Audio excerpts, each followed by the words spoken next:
Hello बच्चों, मैं हूं सुधीर पांडे और आप देख रहे हैं 100 times education the branch of knowledge.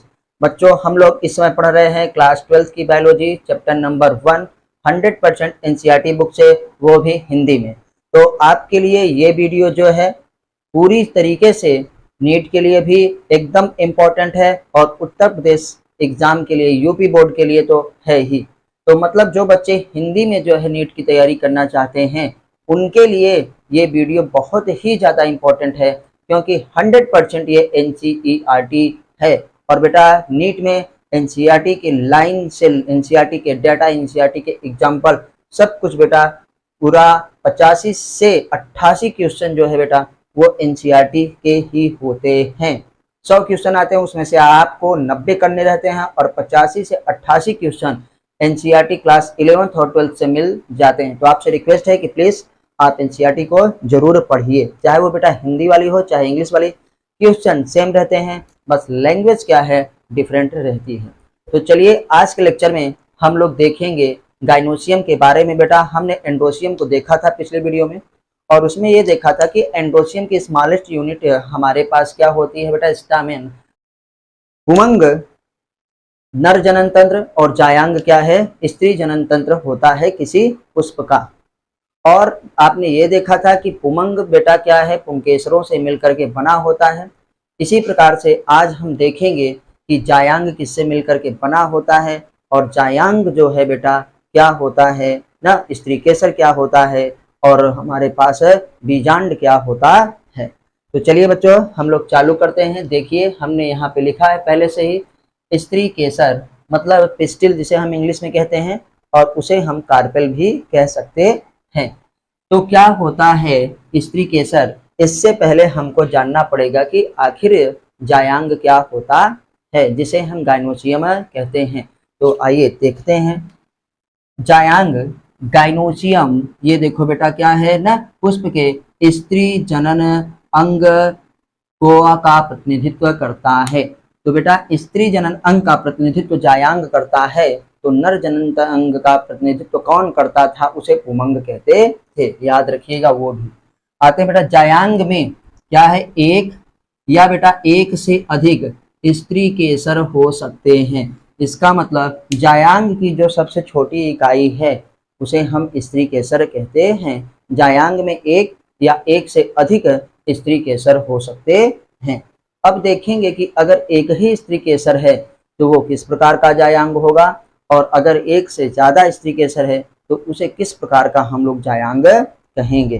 तो बच्चों चलिए देखते हैं कि बेटा देखिए एकांडपी ना, एकांडपी मतलब जिसे हम मोनोकार्पलरी कहते हैं, क्योंकि यहाँ पे लिखा था एक या एक से अधिक स्त्री केसर हो सकते हैं।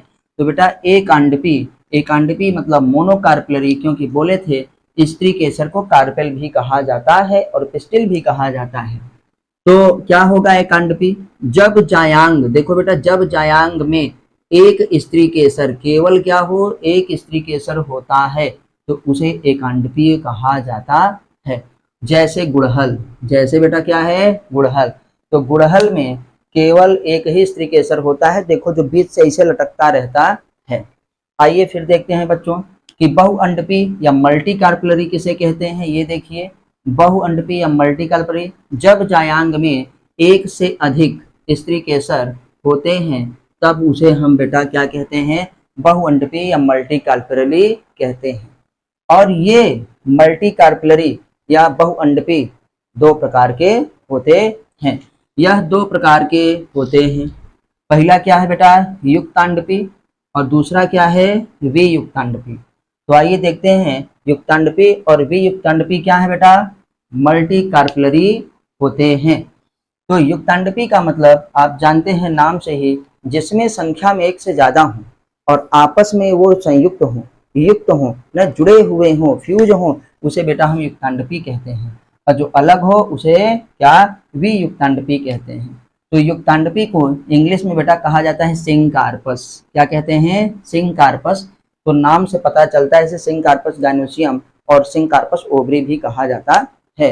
मतलब जिसमें मल्टी कार्पेली हो, कार्पेल स्त्री केसर एक से ज्यादा हो और वो आपस में फ्यूज हो बेटा, संयुक्त हो, उसे हम लोग क्या कहते हैं, सिंकार्पस कहते हैं। देखिए लिखा है जब स्त्री केसर एक से अधिक हो, पहली कंडीशन है कि वो एक से अधिक होगा और आपस में संयुक्त हो, क्या हो बेटा, आपस में संयुक्त हो, फ्यूज हो, तो उसे हम युक्तांडपीय या सिंकार्पस कहते हैं। एग्जाम्पल में जैसे पपेवर, क्या है बेटा, पपेवर, पपेवर मतलब अफीम का पौधा। तो अफीम में जो हमारे पास फूल लगते हैं बेटा ना, उसमें कार्पेल क्या होते हैं, सब आपस में फ्यूज रहते हैं। आते हैं युक्तांडपी में, हो गया तो वी युक्तांडपी देखेंगे बेटा, एपोकार्पस। इंग्लिश जरूर इतना याद रखिए, इतना तो पढ़िए ही कम से कम, ताकि आपको टर्म तो याद ही रहे और अच्छे से क्वेश्चन आप कर पाए। अगर आपको हिंदी ज्यादा समझ में आती है तो हिंदी देख के करिए, इंग्लिश समझ में आता तो इंग्लिश, नहीं तो दोनों मिला के करिए, क्वेश्चन सेम रहता है, बस लैंग्वेज क्या है अलग अलग रहती है। तो कभी हिंदी को देख के करिए, कभी इंग्लिश को देख के करिए, ताकि दोनों अच्छे से समझ सकिए। तो चलिए बेटा हम लोग देखते हैं वियुक्तांडपी क्या होता है। जब स्त्री केसर, ये देखिए जब स्त्री केसर एक से अधिक हो, एक से अधिक हो और आपस में क्या हो, स्वतंत्र हो बेटा, यहाँ पे संयुक्त है और यहाँ पे स्वतंत्र है, तो उसे हम वियुक्तांडपी एपोकार्पस कहते हैं। जैसे एग्जाम्पल में बेटा माइकेलिया, क्या है, माइकेलिया किसका एग्जाम्पल है, एपोकार्पस का। और पपेवर किसका एग्जाम्पल है बेटा, सिंकार्पस का। तो ये आपको एनसीईआरटी में आपने देखा। अब बात करते हैं एक स्त्री केसर का। तो बोले ना कि स्त्री केसर जिसे हम बेटा पिस्टिल या कार्पेल कहते हैं, वो गाइनोसियम की सबसे छोटी इकाई होती है। और एक स्त्री केसर के महाराज कितने भाग होते हैं, एक स्त्री केसर में 3 भाग होते हैं। आइए देखते हैं हम लोग। तो जब यहाँ पे हम देख रहे हैं कि देखिए एक स्त्री केसर में कितने भाग होते हैं, 3। ये बेटा स्टिग्मा, और ये जो पतली सी हमारे पास गर्दन नुमा संरचना है ना, इसे हम क्या कहते हैं, स्टाइल। और ये बेटा क्या है, ओवरी, क्या है, अंडाशय, जो नीचे का बेसल पार्ट होता है। और ये ऐसे थैलमस में क्या हुआ है, रखी रहती है। थैलमस का मतलब पुष्पासन, क्या बेटा, पुष्पासन। तो ये आप देखेंगे, ये बेटा एक हमारे पास सबसे पहले है स्टिग्मा, क्या कहते हैं, स्टिग्मा पहला, जिसे हिंदी में कहते हैं महाराज वर्तिकाग्र, याद रखिएगा वर्तिकाग्र, क्योंकि ये जो पतली सी सुराही नुमा गर्दन जैसी है ना, इसे हम स्टाइल कहते हैं और हिंदी में इसका नाम होता है वर्तिका। क्या कहते हैं बेटा, वर्तिका। तो वर्तिका के आगे जो भाग है वो क्या है, वर्तिकाग्र। और ये जो यहाँ से नीचे फूली हुई है ना मोटी सी, इसे हम कहते हैं बेटा ओवरी। क्या कहते हैं, ओवरी। और ओवरी को हिंदी में कहते हैं अंडाशय, मतलब जिसमें अंडा रहेगा। अब कहाँ रहेगा अंडाशय, अभी आपको बताते हैं। तो बेटा देखिए एक वर्तिकाग्र के कितने भाग होते हैं, सॉरी एक स्त्री केसर के कितने भाग होते हैं, 3 भाग। पहला हमारे पास बेटा स्टिग्मा, जिसे हम क्या कहते हैं, वर्तिकाग्र। दूसरा स्टाइल, जिसे हम वर्तिका कहते हैं। तीसरा हमारे पास है बेटा ओवरी, जिसे हम लोग अंडाशय कहते हैं। ये वर्तिकाग्र जो है स्टिग्मा, ये क्या करता है, इसी पे पॉलन आते हैं, तो ये लैंडिंग प्लेटफॉर्म बनाता है। क्या बनाता है बेटा, लैंडिंग प्लेटफॉर्म। थोड़ा यहाँ से इंग्लिश में लिखना पड़ेगा ताकि आपको समझ में आए कि मतलब पॉलन आके इसी में उतरता है, तो इसे हम कहते हैं बेटा लैंडिंग, लैंडिंग प्लेटफॉर्म। क्या है, प्लेटफॉर्म फॉर पॉलन, किसके लिए बेटा, पॉलन, पराग कण के लिए क्या है, ये लैंडिंग प्लेटफॉर्म का काम करता है, मतलब पराग कण इसी में आके उतरते हैं। देखो स्टिग्मा हो गया, स्टाइल वर्तिका, यह पतला भुआ भाग होता है ना, गर्दन वाला भाग है, जो क्या करता है बेटा, स्टिग्मा को और अंडाशय को जोड़ता है। तो क्या करता है, ये होता है जंक्शन या कहेंगे ज्वाइन। क्या बेटा, join, stigma and join, stigma and बेटा क्या है, ओवरी। और पॉलन ट्यूब भी इसी में से होकर के जाता है। तीसरे में आते हैं कि अंडाशय आखिर क्या करता है, अंडाशय का नाम ही ओवरी। तो ये बेसल पार्ट है, ये क्या कहेंगे, हमारे पास लार्ज बड़ी होती है बेटा, बेसल आधार वाला भाग होता है, ए बेसल पार्ट ऑफ कार्पेल। क्या बेटा? कार्पेल। आपसे ये पूछा जाएगा कि कार्पेल का लार्ज बेसल पार्ट कौन सा होता है? आधारी भाग, बड़ा और आधारी भाग कौन सा होता है? तो इसे हम अंडाशय और ओवरी कहेंगे। लैंडिंग प्लेटफॉर्म बेटा कौन बनाता है? तो उसे स्टिग्मा कहेंगे। और स्टाइल क्या करता है? स्टिग्मा और ओवरी को जोड़ता है। और ये थिन होता है, पतला होता है, सुराही नुमा संरचना होती है।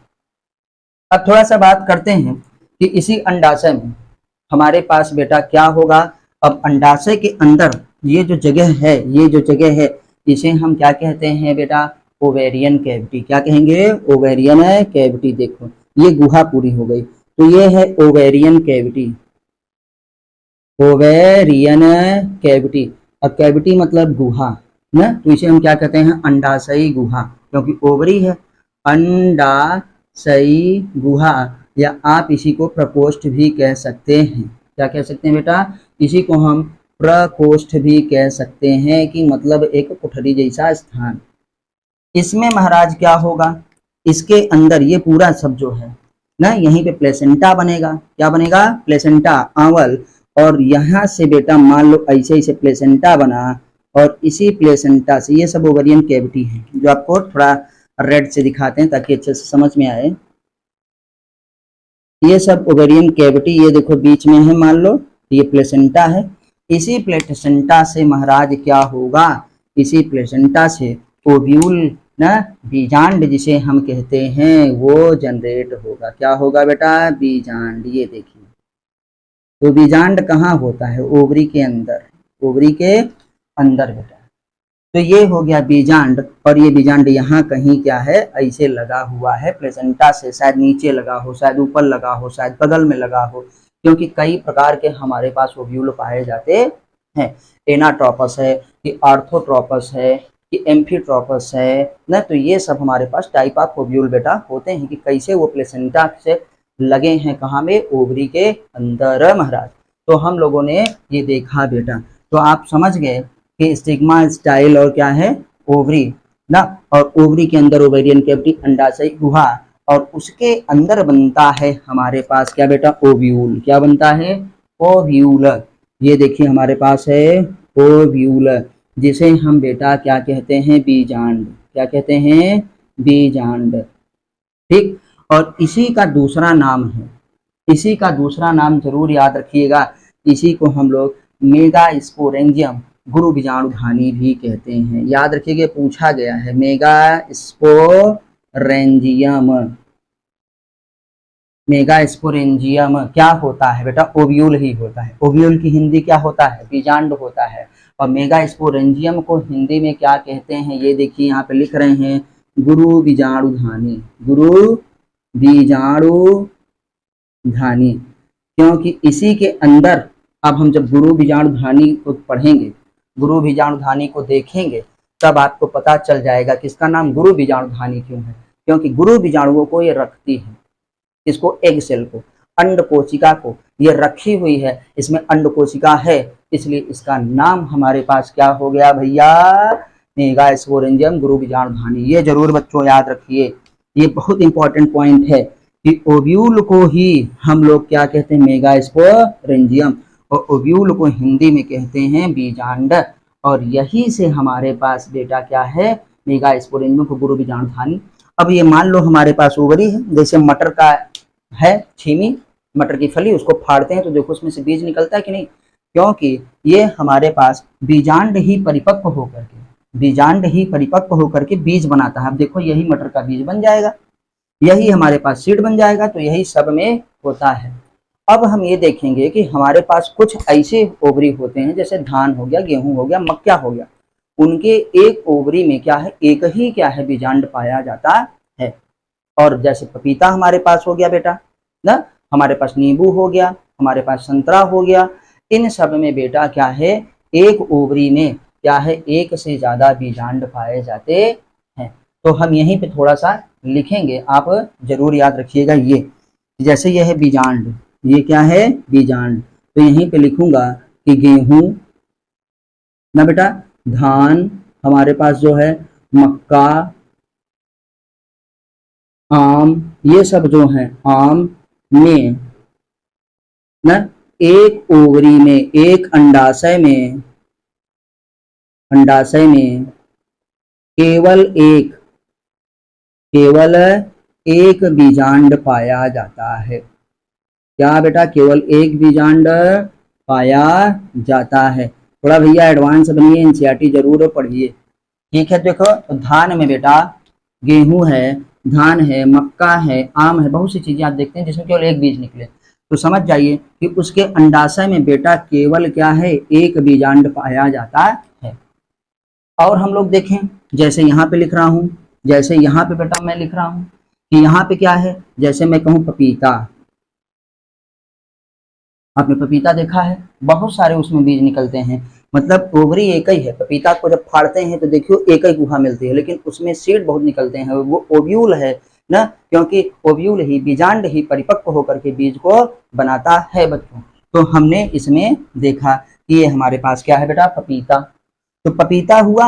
अब देख रहे हैं कि पपीता के बाद आपने और हम लोगों के पास बहुत से देखे होंगे, जैसे ऑर्किड। क्या है बेटा? ऑर्किड, ऑर्किड्स ना। आपने और क्या देखा होगा बेटा? लेमन्स। क्या है बेटा? लेमन। आपने क्या देखा है बेटा? ऑरेंज। क्या देखा है? ऑरेंज। इन सब में क्या होता है?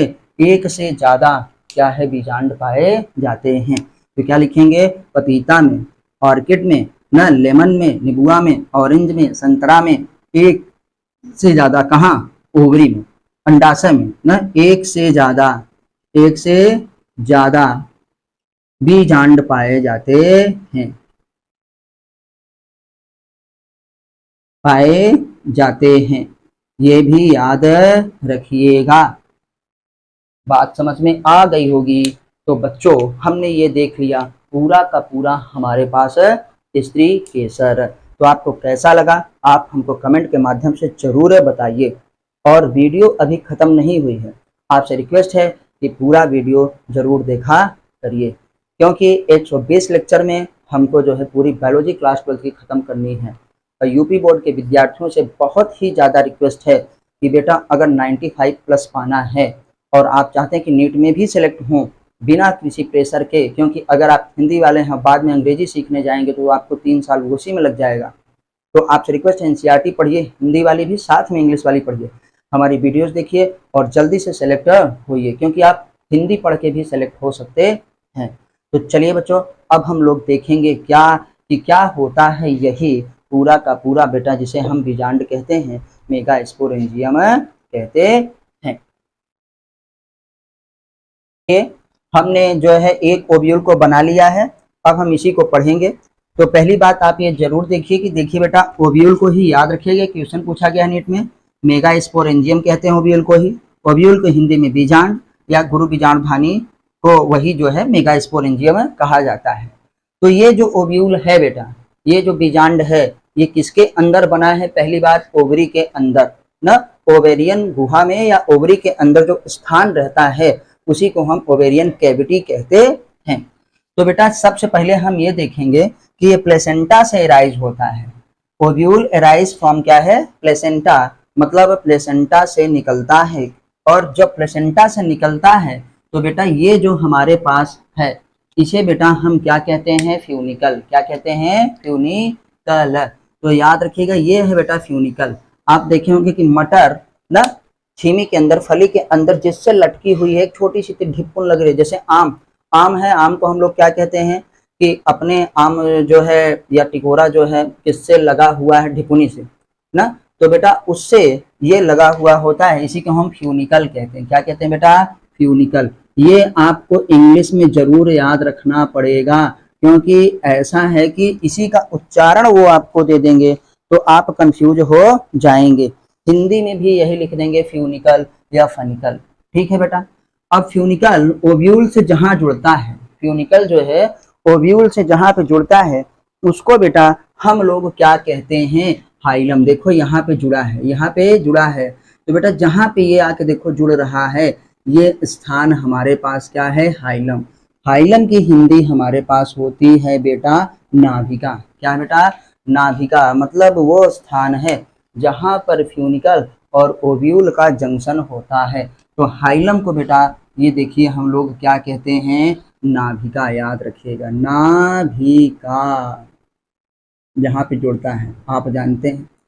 अब आते हैं कि देखते हैं कि एक ओव्यूल जो हमारे पास होता है, माइक्रोस्कोपिक सूक्ष्म संरचना होती है जो कि ओवरी के अंदर प्लेसेंटा से बनती है ना, और वह क्या है, फ्यूनिकल के द्वारा ओवेरियन कैविटी में लटकती रहती है। फ्यूनिकल क्या है, हाइलम नाभिका में जुड़ता है। एक जो है बेटा बीजांड में दो आवरण होते हैं जिसे हम बीजांड आवरण कहते हैं या बीजांडावरण कहते हैं। सबसे बाहर हमारे पास जो है इसे बेटा आउटर इंटेगुमेंट, इंग्लिश में कहते हैं इंटेगुमेंट, तो इसे कहेंगे आउटर इंटेगुमेंट। क्या कहेंगे बेटा, बाह्य आवरण। क्या है, बाह्य बीजावरण ना, क्योंकि बीजांड ही बीज में बदलेगा इसीलिए इसका नाम है बीजावरण। ये वाला बाहर वाला, ये वाला क्या हो गया बेटा, अंदर वाला, तो इसे हम क्या कहेंगे, इनर इंटेगुमेंट। ये जरूर याद रखिएगा, ये बनाने के लिए भी आपके एग्जाम में आता है यूपी बोर्ड में, नीट में तो यही सब पूछेंगे, हाइलम क्या होता है, फ्यूनिकल क्या होता है, कितने आवरण पाए जाते हैं बीजांड में, लेकिन आपके बोर्ड में बेटा बनाने के लिए कह देंगे तो आपको जरूर ही से ही पता होना चाहिए। तो बेटा इनर इंटेगुमेंट को क्या कहेंगे, अंतः न बेटा, अंतः बीजावरण, बीजावरण एक आवरण है, अध्यावरण भी इसे कहा जाता है इंटेगुमेंट। अब यहाँ से इसके अंदर क्या है बेटा, इसे न्यूसीलस कहते हैं। क्या कहते हैं, न्यूसीलस मतलब बीजांड काय। क्या कहते हैं बेटा, बीजांड काय। और बीजांड काय को इंग्लिश में कहा जाता है बेटा न्यूसीलस। इसमें रिजर्व फूड मटेरियल होता है, इसमें संरक्षित खाद्य पदार्थ होता है, जो कि बेटा इस जो हमारे पास अंदर इम्ब्रियो सैक है जिसे हम भ्रूण कोश कहते हैं, यह अभी इमेच्योर है, और इसी को बेटा मेच्योर करने के लिए सेल्स ऑफ न्यूसीलस बीजांड काय पोषण प्रोवाइड करता है, न्यूट्रिशन प्रोवाइड करता है। तो इसे हम क्या कहेंगे बेटा, भ्रूण कोश। भ्रूण कोश जो किससे बनता है बेटा, फंक्शनल मेगास्पोर से, मतलब जो हमारे पास सक्रिय बेटा गुरु बीजाणु होता है उसी से जो होता है ये क्या होता है, भ्रूण कोश बनता है। तो इसे हम बेटा एम्ब्रियो सैक कहते हैं, याद रखिएगा। क्या है बेटा, एम्ब्रियो सैक। सैक मतलब कोश ना, जिसमें एम्ब्रियो रखा हुआ है, क्योंकि यही अब डेवलप होगा।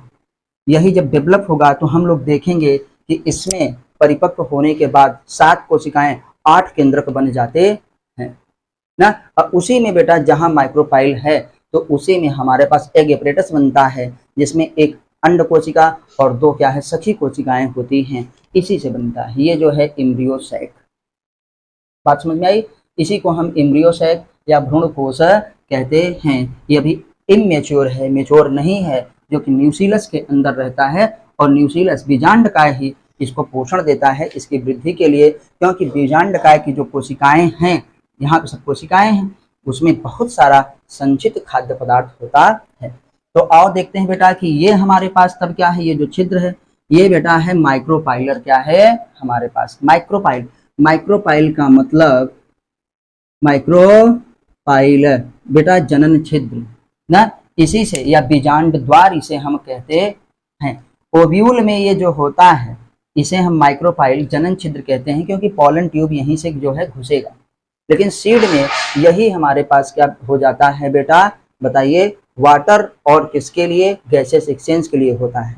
तो ये बीजांड है, तो बीजांड का जो खुला भाग होगा उसे हम क्या कहेंगे हिंदी में, बीजांड द्वारी न, बीजांड द्वार। क्या कहेंगे बेटा, इसे हम हिंदी में कहेंगे बीजांड द्वार। माइक्रोपाइल, क्या बेटा, माइक्रोपाइल। और ये जो सिरा है ये बीजांड द्वारी सिरा हो गया। माइक्रोपाइलर पोल क्या हो गया बेटा, माइक्रोपाइलर पोल हो गया, याद रखिएगा।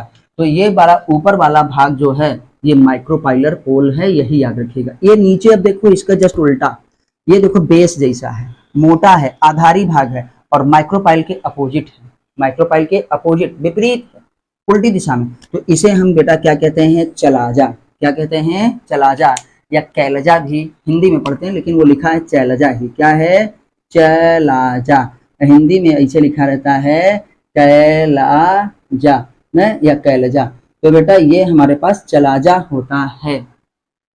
बात समझ में आई? जो माइक्रोफाइल के एकदम विपरीत होता है उसी को हम चले जा कहते हैं।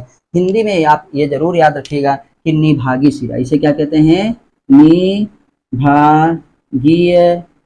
चलजा की हिंदी या कैलजा जो आप पढ़ेंगे उच्चारण में ना, उसकी हिंदी होती है बेटा निभागीय सिरा। निभागीय सिरा। ऊपर वाला क्या है? बीजांड द्वारी सिरा। ऊपर वाला क्या है बेटा? बीजांड द्वारी सिरा होता है। हमने ये पूरा जो है बेटा अभी अभी देख लिया। हमारे पास क्या बीजांड क्या होता है। तो बच्चों आपको ये वीडियो कैसी लगी? आप बनाना सीख लीजिए। आप चाहें तो मेरे साथ, मैं जो बोर्ड पे लिखा रहता हूँ या जो बोलता रहता हूँ, आप उसको अपने साथ लिख सकते हैं मेरे साथ। आप स्क्रीनशॉट ले सकते हैं, इसका स्क्रीनशॉट लेके अच्छे से रिवाइज कर लीजिए ना। आप जो है वीडियो को पॉज करके भी देख सकते हैं, आगे पीछे बढ़ा के भी देख सकते हैं। तो बच्चों फिर मिलते हैं अगली वीडियो में। अगली वीडियो में हम देखेंगे एम्ब्रियो सैक, यही जो है इसी को डेवलप करेंगे। आपको वीडियो कैसी लगी हमको कमेंट के माध्यम से जरूर बताइए, और अगर आपको पसंद आई हो तो लाइक करिए। चैनल को जिन्होंने सब्सक्राइब ना किया हो सब्सक्राइब करें, अपने दोस्तों के साथ भी शेयर जरूर करें। फिर मिलते हैं अगली वीडियो पे, तब तक नमस्ते, जय हिंद, जय भारत, वंदे मातरम।